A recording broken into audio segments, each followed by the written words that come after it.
Assalamu alaikum, brothers and sisters. This is Joshua Salaam with Think About It. I'm your host, and I'm so glad that you tuned in today because this is going to be a serious show. I'm telling you, you need to put your seatbelts on. You need to take a seat, get your thinking cap on. We're going to have some heavy stuff today, and I hope you appreciate it, and I definitely hope that you think about it. Don't go anywhere. We'll be right back.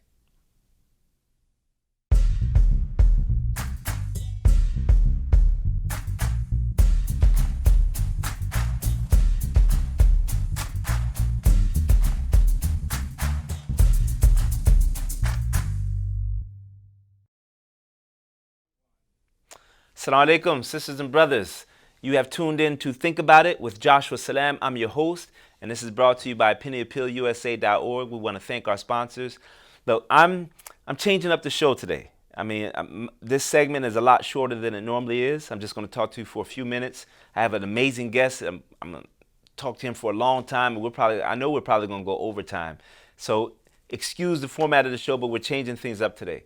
And I want to tell you two things before I go to my guest. One, I want to tell you why this brother is special to me, okay? I was going through a rough time about, I would say, about 12 years ago. About 12 years ago, I was going through a rough time where there was a lot of negative things being said about me publicly. You know, sometimes it happens to people who are in a public figure, who are on media or YouTube or internet, but it hurts, man. It hurts real bad when people are saying things about you that aren't true, and it's just going out there. And then sometimes you become shy to walk around. You don't know what people are thinking, what the gossip is happening, what people are whispering about you. But I knew all this was happening, and it was going online. And there was one person that came to the masjid. I remember I was playing basketball, shooting around in the gym, and I see this brother walk up, and it was Mauri Salakhan. And he goes, "Assalamu alaikum, Brother Joshua." He said, "I actually came here to see you." He's not even from Virginia. He lives in Maryland. For those who don't know this area, most of Maryland is at least 40 minutes away, 45 minutes away. He drove from Maryland to come and see me. And he said, "I wanted to ask you something." He said, "I was reading this stuff online about you, and I wanted to see if this is true. What do you have to say about it?" I said, "Oh my God, thank you so much. You're the only person that came to ask me if this stuff was true." I'm sure so many people were just like, "Oh my God, did you hear that about Joshua? Did you hear? I read this, I read that."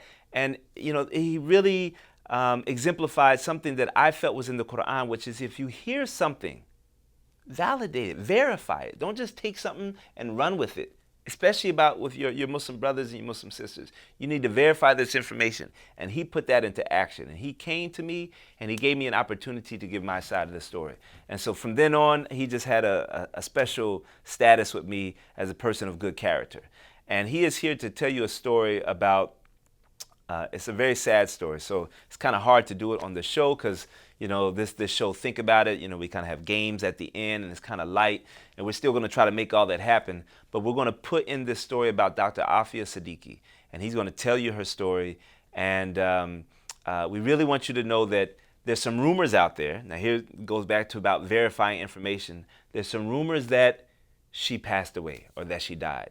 And he told me earlier today that he wants everybody to know that she is alive and well. Well, she's alive. She could be better.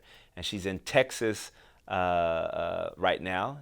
And he's going to give you some details and a website and other things that hopefully will inspire you to learn more about her case and maybe even help out.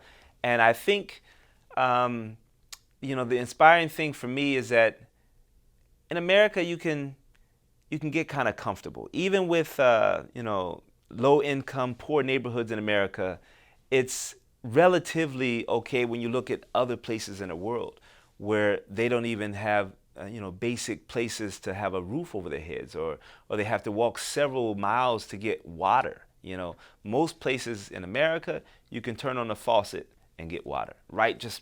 And then you turn it a little bit this way and you get hot water. You turn it this way, you get cold water. You can take a shower. You can go to a grocery store or a convenience store and find some food. You know, we have a lot of things that are convenient. And I think sometimes we forget that there's always something that we can do to help others. There's always something that we can do, and you may not have the time. Maybe you're not the type of person that Mauri Salakhan is. You're gonna see, when I interview this brother, the way he talks, his whole demeanor is serious. The brother's serious, and he has to be serious because of the work that he's doing. Maybe you're not like that. Maybe you're not like him, or Malcolm X type of person, or Dr. Martin Luther King. Maybe you have different skills. Maybe you're a lawyer. Maybe you're an IT person. Maybe you're a spoken word artist. Maybe you just have a lot of money and you don't really want to get involved. But there's always something that you can do, either with your money or with your skill or with spreading the word or on social media. Just like nowadays, you can just click a button that says share, right? You can just share the story. You can just send it to somebody else.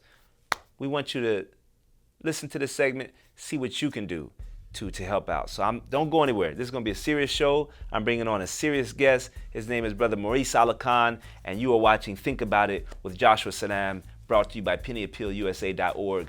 Don't move. We'll be right back.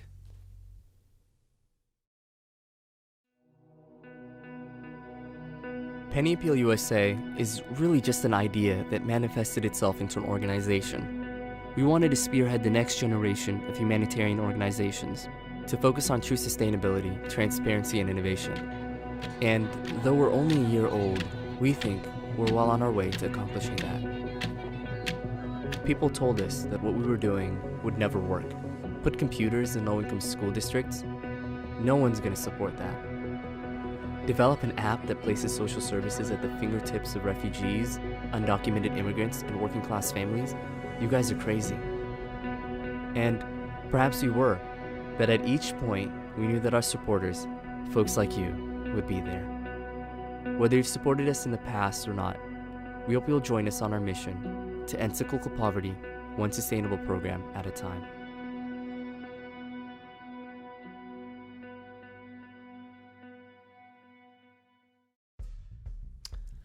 Assalamu alaikum, everybody, to the world. This is Joshua Salaam with Think About It. I'm your host, and I have an amazing guest, as I told you, lined up today. And we got a full 20 minutes with him to learn all about him and what he does. And he's sitting to my right, to your left, maybe. Brother Mauri Salakhan. Assalamu alaikum wa rahmatullah. Alaikum salam wa rahmatullahi. How you doing? Alhamdulillah, I'm doing fine. You are known in this area. You know, some people look forward to you coming. Some people say, "Oh my God, there's Mauri Salakhan." But you have been doing this work since I've known you. Now, if somebody say, "Yeah, he's doing that work," what kind of work would you say that you do? How would you describe it? Human rights work. Human rights work. I'm a human rights advocate in the trenches. I mean, doing a lot of the kind of dirty work sometimes that other organizations, for one reason or another, avoid. But that's what I do. That's what we do. We are engaged in human rights activity around political imprisonment issues, around police accountability issues, and that's within the United States, as well as issues abroad, like what's going on right now with our brothers and sisters in occupied Palestine, specifically Gaza, what's happening with our brothers and sisters, our Rohingya brothers and sisters in Burma, and what is taking place in other theaters of conflict abroad. But where those issues are concerned, it falls for the most part under the rubric of education. The work that we do in the Afia Foundation is kind of a two-track human rights kind of work. And I was just going to ask you about that, because you said the work that we do, So I've heard Truth and Justice Foundation, maybe at one point in time. The Peace and Justice Foundation, and now you said the Afia Foundation. Right. Can you tell us who is the we that's doing the work? The Peace and Justice Foundation, and I kind of smile with what I'm about to, how I'm about to describe the former organization, because I was being either lauded or criticized by being either a one-man army or a one-man show. The Peace and Justice Foundation, which later became the Peace Through Justice Foundation. Peace Through Justice Foundation. I like that. Yeah. Yeah. It was an organization that I started over 20 years ago for the purpose of engaging in human rights activity here in the U.S. It came about not long after the successful foray that we had into the case of a young brother whose case resonated throughout the greater Washington, D.C. area, Terrence Johnson. After he... What state was that? That was in Maryland, PG County. After Terrence Johnson ended up being released after spending 17 years in prison from the age of 15 till he was 31, 32, with, by the grace of Allah, me being at the helm of the support coalition that was working for his freedom those last 3 years. We got... Now, for those who don't know, and I'm going to assume that Terrence Johnson is another victim. He's African-American. African-American who was arrested and imprisoned at the age of 15 for a crime he did not commit. Well, or something like that. Yeah, it's a very complicated story. Terrence Johnson was an honor roll student in Prince George's County, in a family, an African-American family that had no problems with the law up until that fateful encounter that took place in, I believe it was 1978. This was back during the time when Prince George's County Police were known as one of the most brutal and racist in the country, and they took pride in it. I mean, they took pride in that reputation. He and his brother, his older brother, had a fateful encounter with police one night when they were en route to a drive-in theater. They don't have drive-in theaters anymore. Yeah, I missed those. His brother was driving his father's car. They had stopped at a convenience store to get some sweets. Unbeknownst to him, he forgot to turn on his headlights after he left the convenience store. Ended up getting pulled over, and it just kind of snowballed from there. Apparently there were some tools in the back seat of the car that made them suspicious. Tools. The police officer that stopped them suspected them of having broken into some laundromats or something, into some, a laundromat and some washing machines. And so they were taken to the police station. Terrence was handcuffed to a chair and interrogated while his brother was placed in a cell. They suspected his brother more so than Terrence, but Terrence was being questioned. He answered in a rather flippant way because he knew they had not done anything wrong, and he was just being a 15-year-old who knew that he was in the right. And for being flippant, one of the officers decided, Terrence was at the time about 5'5", maybe weighed about 110 pounds. This over 6 foot, close to 200-pound officer by the name of Swaggart picked him up by his collar and just lifted him up off the chair after he told.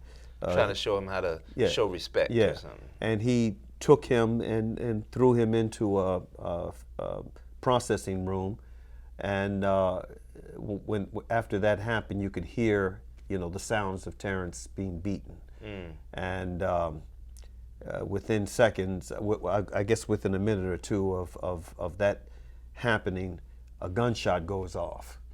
And what's interesting in reading the accounts of folk that were in the outer room, including folks that were locked up, folks that were in the police precinct for other reasons, when they heard the gunshot go off, they just thought that, it was the police officer who had shot the weapon, either to frighten Terrence or maybe just to injure or kill him. Because back then, there were a number of incidents where African Americans, usually a young black male. We're not far removed from that history. That's right, was shot and killed. Yeah. And then Bedlam, or as they say, all hell broke loose when the door opened and a panicky looking Terrence Johnson was the one standing in the doorway with the officer's gun, as he described it later. And what actually saved Terrence from being shot and killed was that when he ran out of the room, he ran into a door. And when he ran into the door, he fell on the floor.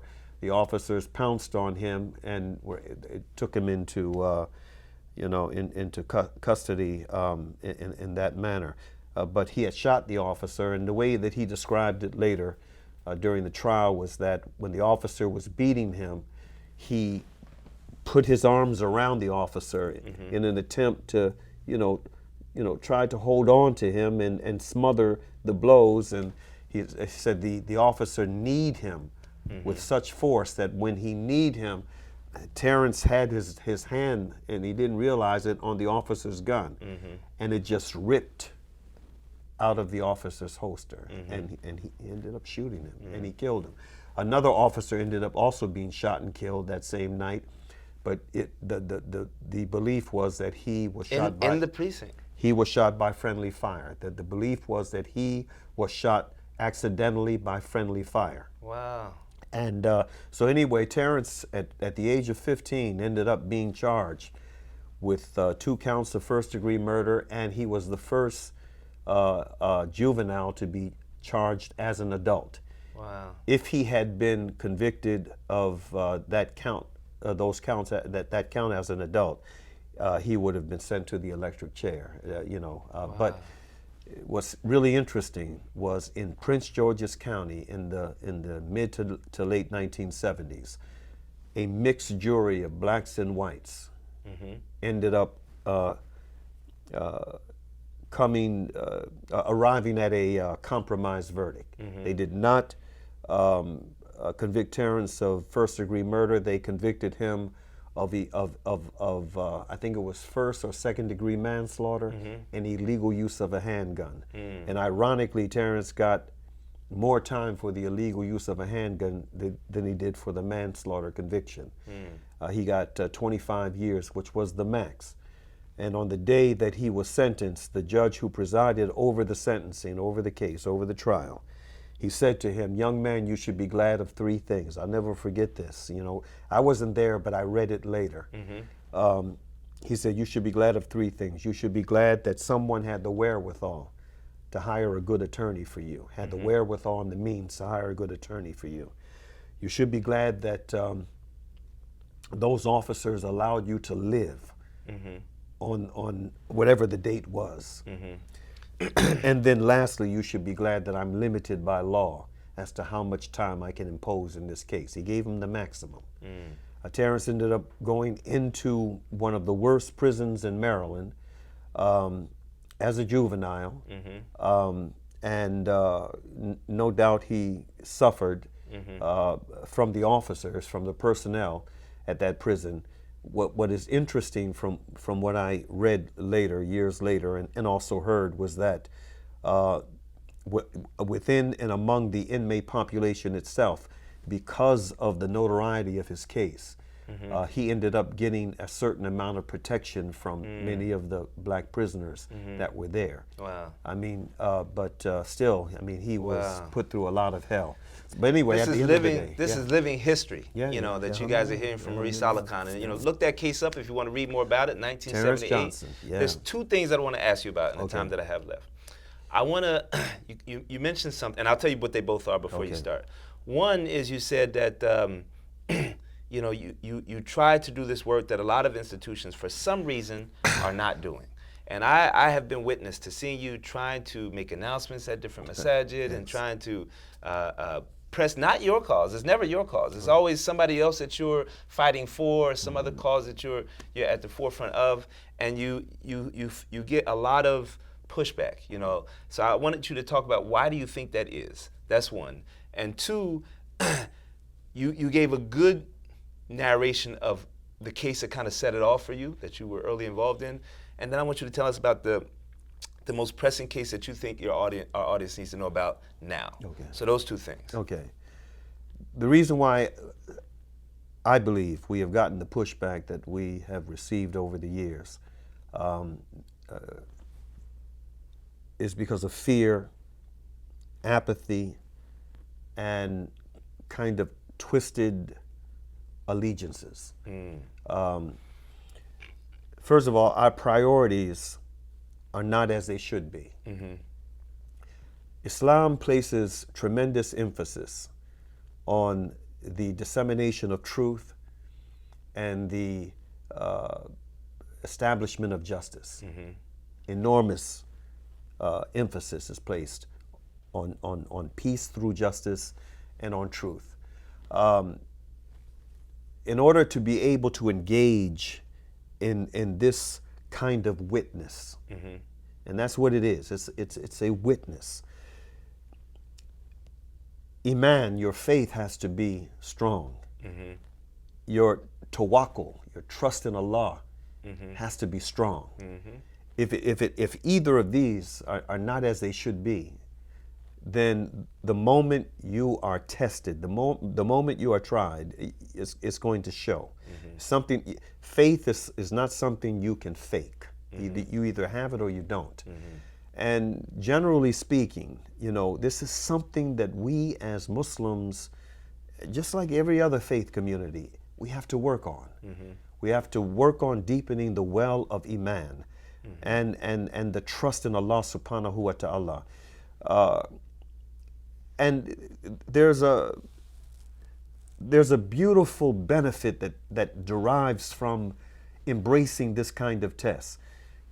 One of our foremost leaders of the past, freedom fighters, Frederick Douglass, he made a very sterling observation, back in the day that still holds true to this day, and I live by it. He said, "We are worked on by what we work on. We may carve out our circumstances, but our circumstances will carve us out as well." A man, this was the exact quote, a man, and of course this equally applies for a woman, is worked on by what he works on. He may carve out his circumstances, but his circumstances will carve him out as well. I've seen this in my own life.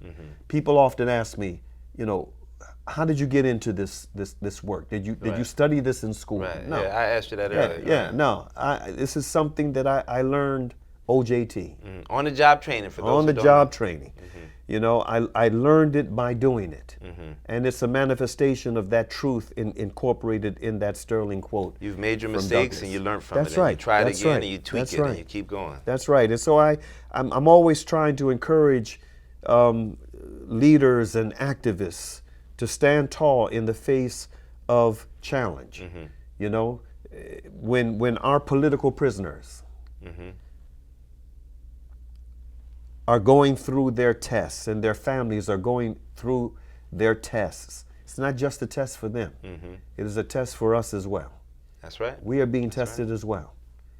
And Allah Ta'ala has said in the Quran, Allah will not, no calamity occurs. Whether it be a calamity in one's individual life or in our collective life, no calamity occurs except by the permission of Allah. And Sheikh Ibn Taymiyyah, rahimu Allah, he said, a calamity that brings us closer to Allah is better for us than a blessing that causes us to forget the remembrance of Allah. Now, I'm going to extend the time, even though it says we have about 3 minutes. I want you to describe one of those calamities that you're working on right now that you feel the people need to know about. The most prominent calamity or calamitous case on our docket, and I want to emphasize that it is not the only one. We have been, I have become in these later years more identified to this one case, as I was years ago during the Terrence Johnson case. I was identified with Terrence Johnson. Now it's Afia Siddiqui. Afia Siddiqui. Dr. Afia Siddiqui is within the circles of people that knew her in Texas and in Boston, where she spent most of her years, highly respected. I mean, just recently I was in Texas again, and an older man, an elder Pakistani man, after I spoke at one of the masjids. I saw him the next morning after Fajr prayer. He said, I was here last night. He said, I was here when I heard you spoke about Afia. He said, I knew Afia when she was a young girl. He said when she was about 12, 13 years old, she used to come to my house and pray. And as he's saying this, brother, and I've seen this happen many times, tears are welling up in his eye. This is one of the Pakistani elders. Tears are welling up in his eyes. And his voice begins to break. And he says, you know, I believe that she is destined for Jannah, and that those who did this to her, they're going to pay dearly. But he, you know, Afia is a young sister who came to the United States when she was just, you know, 17, 18 years old in 1990. She did her freshman year at the University of Houston. She got a full scholarship. After that, I don't want you to be rushed. Producers, give me 5 more minutes. I want this story to be heard. Alhamdulillah. Just give us 5 more minutes on the clock, and Alhamdulillah. we're going to extend this and shorten our next segment. Go ahead. Alhamdulillah. She got a full scholarship to MIT. Full scholarship to Full MIT. scholarship to MIT. She then graduated from MIT with honors. Wow. Went from MIT to Brandeis. She graduated with honors from Brandeis University with a PhD in cognitive neuroscience. This is not the thing that really distinguished Afia, though. It wasn't just her academic prowess. It was her commitment to Islam and her commitment to dawah, her commitment to humanitarian relief work as a student, as a foreign exchange student. And what propelled this kind of witness from this young Pakistani student, sister, was her having internalized the message of Islam by virtue of being a hafida of Quran. She's a hafida of Quran, in addition to being this outstanding academic. MIT student, full ride scholarship, and memorized the Quran. She was known for her dawah. In fact, so known for her dawah, brother, that there is, and I invite everyone who has not yet seen this video to go to YouTube, put in Afia Siddiqui, Houston, Texas, or Afia Siddiqui, 1991. You'll see a picture of her, a video of her dressed in yellow. She gives an 18-minute speech on the rights and responsibilities of women according to the Quran and Sunnah.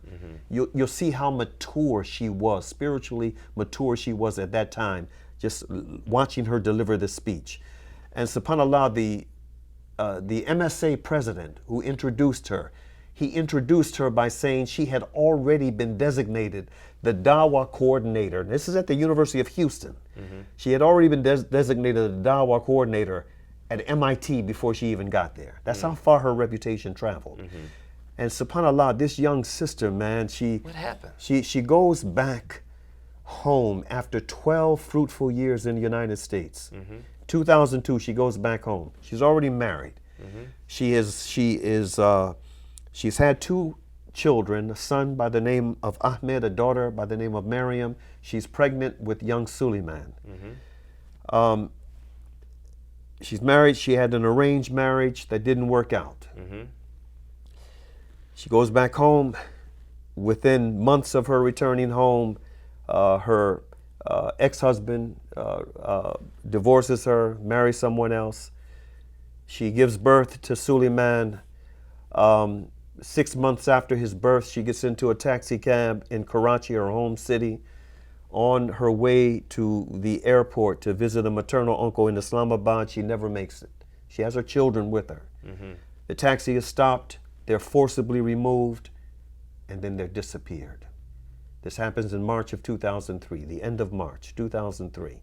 15 years ago. 15 years ago. Maybe 16. And then for the next 5 years, from 2003 to 2008, no one knows or hears anything about Afia Siddiqui and her missing children. In fact, the very next day after this rendition operation took place, involving Pakistani from the Musharraf government agents and U.S. agents, a motorcyclist comes to the door of the family, knocks on the door. He never removes his helmet, just knocks on the door. When the mother answers, he warns her, if you ever want to see your daughter and your grandchildren again, be quiet. So 5 years pass. 4 men escaped from Bagram in Afghanistan, 4 Arab Muslims. And when they escaped, they told stories about what had happened to them, how they had been targeted for rendition, had been secretly imprisoned, tortured, and they all told the stories of this one woman whose name they didn't know. But they described her, a young Pakistani woman in her early to mid-30s who had spent a number of years in the United States being educated, who had been torn from her children, and they would hear her screams, her haunting screams, almost every night because of what was being done to her and because of the agony of her missing her children, not knowing where they were. And as this word began to spread among people in the know, they began to put 2 and 2 together. This sounds like Afia Siddiqui. And so you had personalities like Nazir Ahmed, Lord Nazir Ahmed in the UK, our sister Yvonne Ridley in the UK, and others who began to weigh in, trying to find out, okay, who is this woman? First trying to get the authorities to admit they were holding a female among the men in Bagram, and then to identify who she was. When the pressure became too great, what the authorities decided to do was to basically set up a scenario where Afia could be killed. They released her. They first of all, they gave her a bag that they had incriminating items in. They reunited her with her son, Ahmed, who she hadn't seen in 5 years. All right, so, whew! You know what? I hope you are engaged, and I am, but we're going to take a break, and we're going to come back to the story. I think that's a good place to make sure that you come back if you want to know what happens next and then find out what you can do in this case. So we're going to take a short break. This is Joshua Salaam with Think About It. I'm here, I'm your host, and I'm here with Mauri Salakhan, and this is all brought to you by pennyappealusa.org. We want to thank them for their support. Don't go anywhere so you can hear the rest of the story.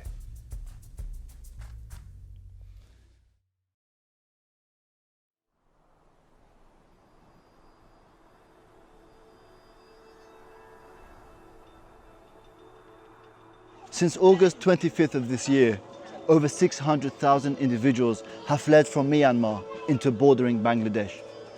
They've witnessed crimes against humanity. The United Nations calls what happened in Myanmar textbook definition of genocide, textbook definition of ethnic cleansing. We've been here for the last few months, providing them with access to clean drinking water, providing them with access to primary healthcare services, helping them build their shelters,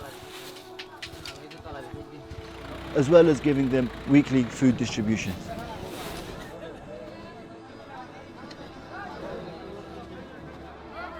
We can't fathom what they've witnessed. The ones that have arrived into Bangladesh are the lucky ones. They're now residing in between the 22 to 25 official refugee camps that have now been established. With your continued support, we want to secure their future.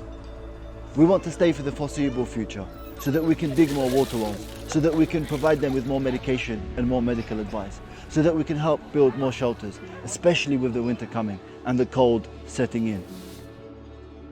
Please visit our website to find out more about our work and to support us with your generous donations.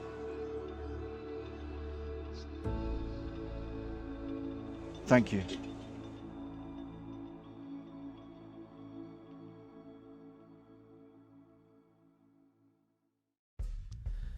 Alhamdulillah, I'm glad you're still there. We're going to jump right in it because I'm just taking his time now. Brother Mauri Salakhan, you know where we're at in the story?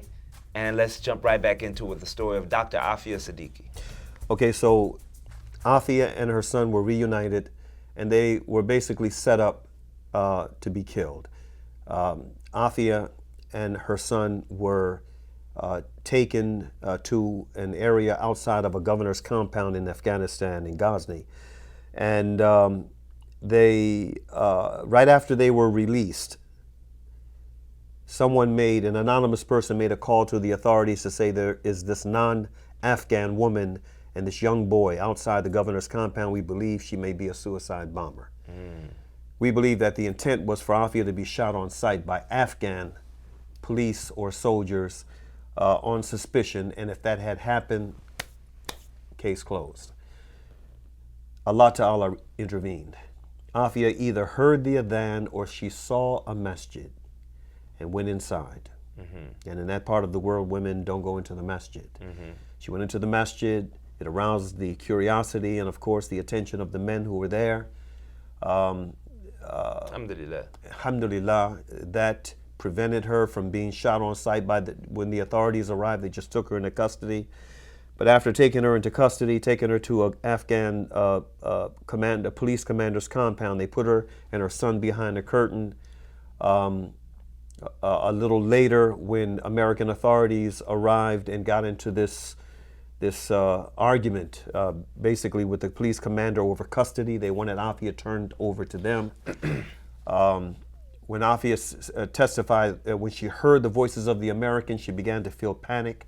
Didn't want to go back to the secret prison. So she gets up from the chair that she's in. She looks through the curtain to see if there is a door to escape through.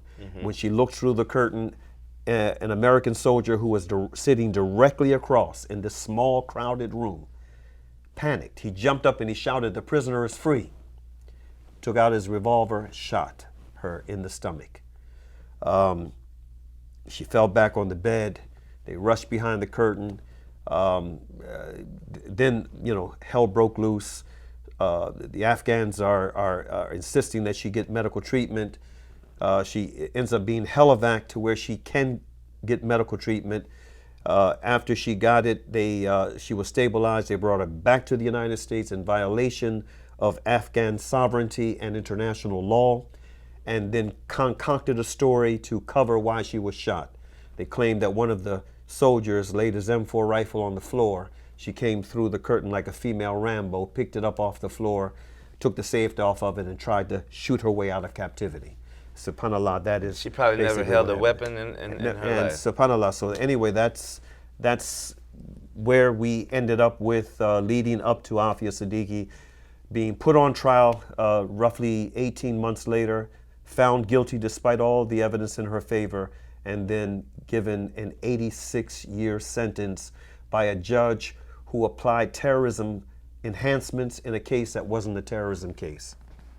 The people listening are like, that is unbelievable. That is crazy. That's like something we only see in a movie. And you're here to tell us, no, this is real. This is real, brother. This is really happening. Former U.S. Attorney General Ramsey Clark has described the Afia Siddiqui case as the worst case of individual injustice he's ever witnessed. And that says a lot, coming from a man who was once the former highest ranking law enforcement officer in the land, who is about 90 years old now, has been all over the world, has seen much, and in my 30 years roughly of doing this kind of work, it is the worst case I have seen, brother. It is the worst. What do you want our audience to do? We need for the audience, for Muslims and concerned non-Muslims, and there are a lot of good-hearted, concerned non-Muslims out there, to learn as much as you can about this case and become involved, become actively involved. And to the Muslims, don't just pray. When we have the capacity to do, we have a responsibility to do. And so, just get involved. Where's the source? Is there a website you want them to go to? Yeah, they can, the best website is Afia Movement, www.afiamovement.com. This is the official website. There's video, there's books, there's special reports, there's all kinds of stuff you can download. If you wanted to get in contact with me, peace through justice at AOL. That's THRU, the short form, Peace Through Justice, at AOL.com. You can reach me by email or via my mobile number, 202-246-9608. And we can walk you through the things that you can do to help this specific campaign. If this is the one that really tugs at your heart, or if you want to support any other aspects of our human rights work, we can fill you in on things you can do to help in those areas as well. Don't wait until it happens to your sister. Don't wait it happens to your cousin. Don't wait until it happens to you. That's right. It's an opportunity for us to check the website out, afiamovement.com. Learn about it, educate yourself about it, and on that website will be things that you could do, all kinds of stuff, yeah. All kinds of stuff. All kinds of stuff. But if you're in the United States, that's the official website for the International Afia Movement. In the United States, our humble website, we can use a volunteer to enhance it. Our humble website is afia.org, AAFIA.org.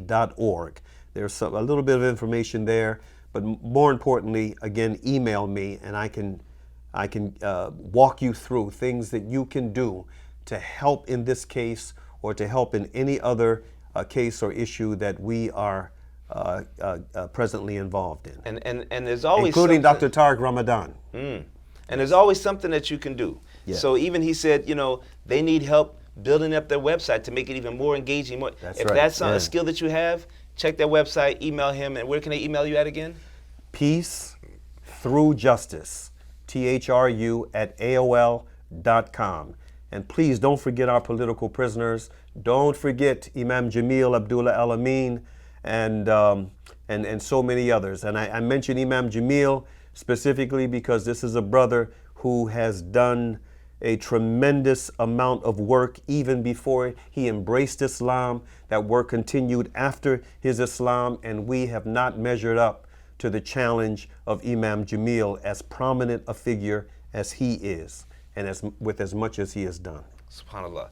So I ask all of you, if you are listening to my voice right now, as your host Joshua Salaam of the show Think About It, I ask all of you to make a dua for Brother Mauri Salakhan, because he is in it. Like you said, he's in the trenches. I'm not going to say his age, but he's been in it for a while. Alhamdulillah, he looks good. Allah's preserving him, but he needs your help. He said, don't just pray. That doesn't mean don't pray. He means pray for him, pray for the organization, and do something. So that's the ask today. Thank you for tuning in. We're going to come right back with Brother Mauri for our last segment, but you are watching Think About It, and I hope you thought about that, and I hope you're right now thinking about what your role will be.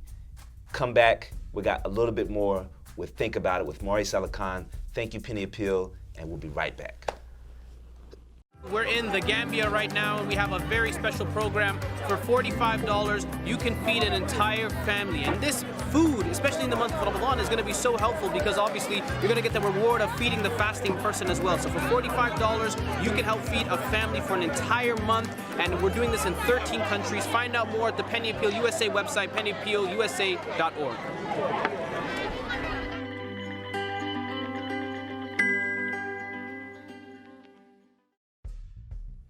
Assalamu alaikum. Welcome back to the show called Think About It. Joshua Salaam. I'm your host with the amazing Mauri Salakhan, who's just doing absolutely phenomenal work. If this is the first segment that you saw, you have to go back and watch the previous segments. Learn about Dr. Afia Siddiqui and her case. See what you can do. Go to the website. Do all of that. And it's just sad that these type of stories are still happening in America today. But we just had a real conversation off screen, man. We said we should come up with a show just called Me and Mauri. We could have our own show just talking about all the stuff going on in America, all the stuff going on in the world, and it's just unfortunately so much to talk about. But we're going to take a break from that and try to find some words. And I think, if you've ever heard Brother Mauri speak, he has a mastery of English words. I think he probably memorized the English dictionary or something like that. I wish. So I feel like I'm definitely going to lose this game, although I always try to win. But are you ready? Yeah. I'm going to give you a bit of encouragement. Oh, okay. My sons, they used to beat me in Monopoly. Uh-huh. All right, and Scrabble. They used to beat me in Scrabble. So that should give you a That was boost of probably a long confidence, time brother. ago.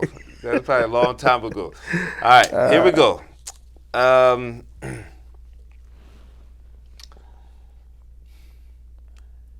Electricity.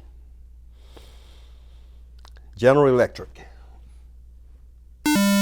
Nope. But it's just going to be one word. General Electric would be 2 words. But no, that's okay. It's your turn. Okay. So I'll have to try again next time. College. College. Degree. No. Okay, no problem. So I'm on my same word. First clue was electricity. Now I'm going to say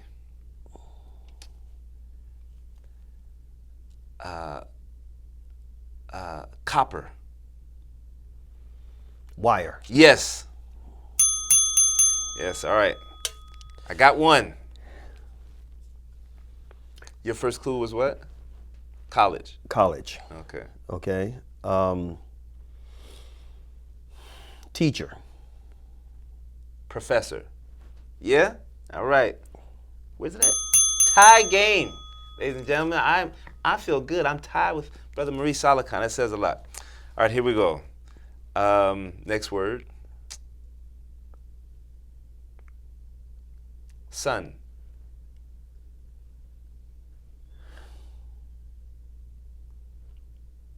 S-U-N or S-O-N?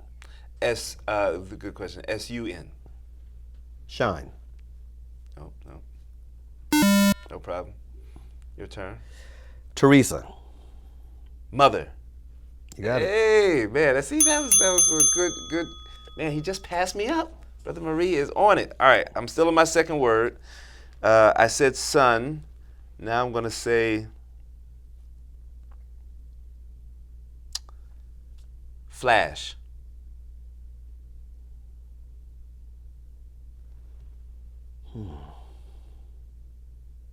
Light. Yes. All right. MashaAllah. Man, we could take this on the road. Tie game, 2-2. You're on your third word, right? Mm-hmm. Okay. Meatless. Meatless? Is that a word? Meatless? Like no meat? Yeah. Meatless. Wow, I've never heard that word before. See, I told you he has a mastery of the English language. Meatless. Skinny. No. No. Okay. Man, you threw me for a loop with those, so that was. All right. Earth. Orbit. Nope. No worries. Carnivore. Carnivore. Okay, so meatless. Carnivore. Carnivore eats meat. But vegetarian. Yes. Oh man. Wow. You just took the lead again. Okay. Meatless. Okay. I said Earth. Mars. Planet. Yes. All right. Man, this is the closest game that we've had thus far on the show. All right, 3-3. It's on you. Fire. Let's go with opposites. Water? No. Okay. All right. Yeah.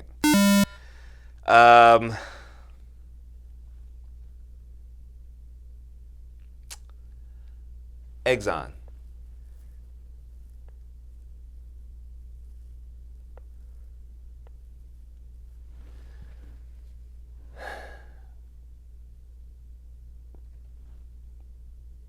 Fuel. Okay, close.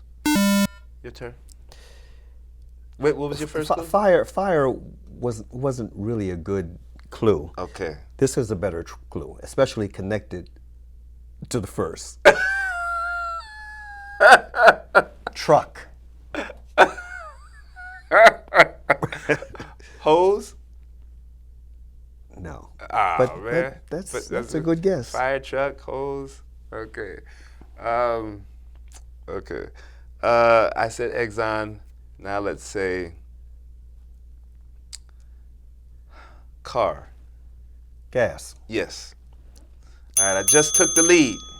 Now, so you have fire, you have truck. But fire wasn't such a good clue unless you connected to the second clue. I understand that. Now, motor.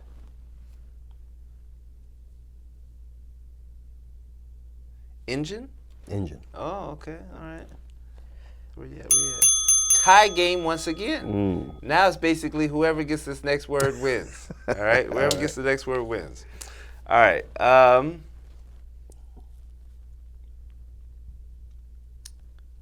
Creator.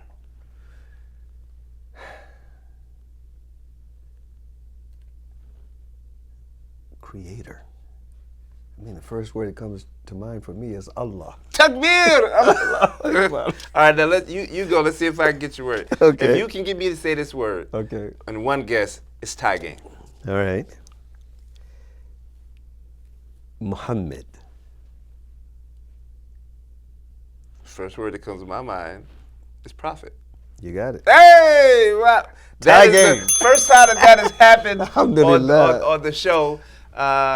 So because of that, we've been blessed with 2 minutes left. Alhamdulillah. That means you are a blessed brother. No, I'll sorry. take it. I'll take Okay. it. You're a blessed brother. You come blessed with time, with resources that actually, I'm sure that you wish you had some more resources to do the work that you do. Absolutely, brother. And I remember you saying Absolutely. earlier that you wish that you didn't have to put so much work into Yeah. getting the resources to do the work. Yes. You would just like to do the work. Yes. So for anybody out there who's interested in like saying, okay, well, I'm not that activist. I'm not going to be out there, chanting in the line and writing my congressman and all of that. We already heard one thing that somebody could do if they don't want to be that involved is that they could help you with the IT stuff. If you can develop websites, if you can maybe somebody can develop a nice Afia app, make it easy for people to do stuff. That's something that they could do. Of course, there's the get involved. If you go to the website, they can do. But people could also donate, right? People Absolutely. could also help. Money is the lifeblood of organizations like ours. And, despite the fact that the Afia Foundation, unlike the Peace Through Justice Foundation, the Afia Foundation, it has a small board of directors, a board of advisors. It is a 501c3 tax-exempt organization. Despite that, we still struggle with resource. I spend too much time chasing resource and not enough time doing the kind of work that we have dedicated our organization to do. And so, I say to my brothers and sisters all the time, those who want to remain in the shadows, those who behind closed doors or in the street, one-on-one, they come up to me and they shake my hand and they want to hug me and they want, they express respect and appreciation for the work that we're doing. They thank me effusively often for the work we're doing. I say to them, if we had more of you just contributing whatever you can on a regular basis, it would enable us to do more of what we do well. And so yes, I mean, we're in the blessed month of Ramadan. I do hope and pray that that those who see this presentation in this blessed month, they will respond in that way, if in no other. If there's nothing else I can do, I can make dua and I can give you something to help you in the work that you're doing. And I want to take this moment to humbly and with the deepest gratitude for Allah, to Allah subhanahu wa ta'ala for blessing me with people like this, and to the people themselves. There are brothers and sisters throughout this country, Brother Joshua, who over the years, as difficult as this work has been, and for most of the years me doing a lot of this work solo, just me, they have nevertheless been the ones, by the grace and mercy of Allah, that have enabled me to do this work and to keep it going. Sometimes, brother, from one week to another, from 1 month to another, I'm looking at what we're faced with and what we're trying to do, what we have to work with, and I'm thinking to myself, I don't know how it's going to happen, but it happens. It does. Time you and know, time again. it does. It happens. You know, the bounty of Allah coming through brothers and sisters who sometimes they'll see me in the city and they'll just walk up to me and they'll put money in my hands. I mean, these are some brothers and sisters who sometimes, you know, are reluctant to send a check or to go online and to our website and to via PayPal and make a donation because they're fearful of, you know, even though we're a registered organization, 501c3, I might get in trouble if I donate to this organization with what this brother says and with what he does. But they'll come up to me and they'll put money in my hands. Brother, may Allah bless you for the work that you're doing. You know, and so we need I jump on that dua. We do need that. Alhamdulillah, we need that. And he's hoping that maybe somebody out there who's sitting in their chair listening to the show, you might be inspired to do something. So we asked two asks today. You know, you have this organization that it needs your help to do that work, and also Penny Appeal USA, our sponsor, is asking you to give a little penny, 1 penny or a million pennies. It doesn't matter. Allah blesses it all, so do what you can to keep this type of work going. Thank you so much for tuning in. You have tuned in to Think About It with Joshua Salaam.